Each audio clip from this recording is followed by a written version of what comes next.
স্বর্ণের মতো দামি প্রোডাক্টটাও ল্যাপটপেও থাকে, মোবাইলেও থাকে, প্রত্যেকটা ডিভাইসেই কম বেশি থাকে।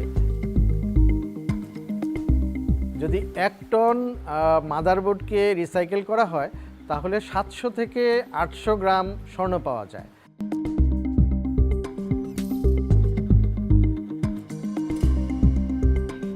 নষ্ট মোবাইল, ভাঙ্গা টাচ মোবাইল, ভাঙ্গা বাটাম মোবাইল থাকলে হাড়ি বাতি লাগতে পারেন। এলে আমরা পাশাপাশি থানে হাড়ি পাতিল দিয়ে নিয়ে আই। আমি আইসি আমার মহাজনেক দেই, টোটাল 400-500-600 টাকা থাকা আমার, এটা দিয়ে আমার মোটামুটি সংসার চলে। আমার ব্যবসার বয়স 5 বছর, এখন মোটামুটি জানাজানি হয়ে গেছে। কোন জায়গা থেকে হকারেরা নিয়ে আসে আমার কাছে 40 টাকা থেকে শুরু করি, একটা মাল আপনার 1000 টাকা পর্যন্ত আছে পিস। সেগুলো আমি আবার কিনে রাখার পরে বিভিন্ন জায়গা থেকে পাঠিয়ে আসে, যার যা যেটি লাগে সেটাই নিয়ে যায়।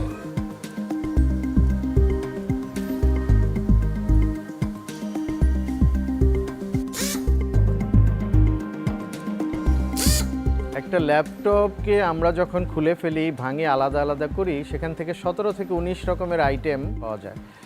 আর একটা মোবাইল ফোনকে যদি আমরা সেপারেট করি, সেখান থেকে প্রায় 43 রকমের জিনিস পাওয়া যায়। এর মধ্যে সবচেয়ে দামি যে প্রোডাক্টটা পাই সেটা হলো যে মাদারবোর্ড। সবচেয়ে স্পিডে ডাটা কানেক্টিভিটি করতে পারে স্বর্ণের মাধ্যমে, এই জন্যই মাদারবোর্ডে স্বর্ণ ইউজ করা হয়। এই যে দেখতে পাচ্ছেন গোল্ডেন রঙের পাত, এগুলো স্বর্ণের তৈরি, স্বর্ণের প্রলেপ দেওয়া।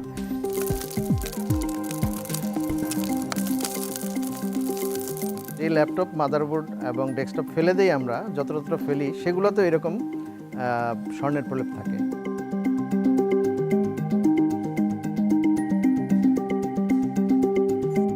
প্লাটিনাম থাকে, রূপা এবং আরও কিছু বেরিডিয়ামের মতো দামি কিছু ধাতু থাকে।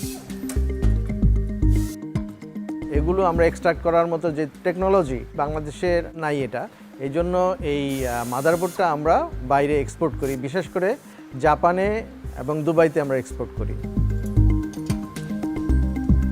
2024 এবং 25-এর মধ্যে আমরা এই ধরনের একটা প্ল্যান বাংলাদেশে করব ইনশাআল্লাহ, যেটার মাধ্যমে আমরা এই স্বর্ণ এবং প্লাটিনামকে এক্সট্রাক্ট করা যায়।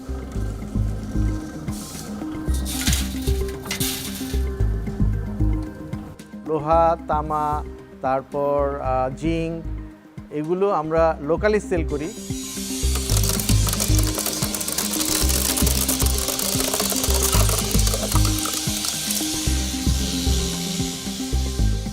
আমাদের ইয়ারলি প্রায় 15,000 টন আমরা রিসাইকেল হ্যান্ডলিং করতে পারি, কিন্তু আমরা আসলে 600 বা 700 টনের বেশি পাই না।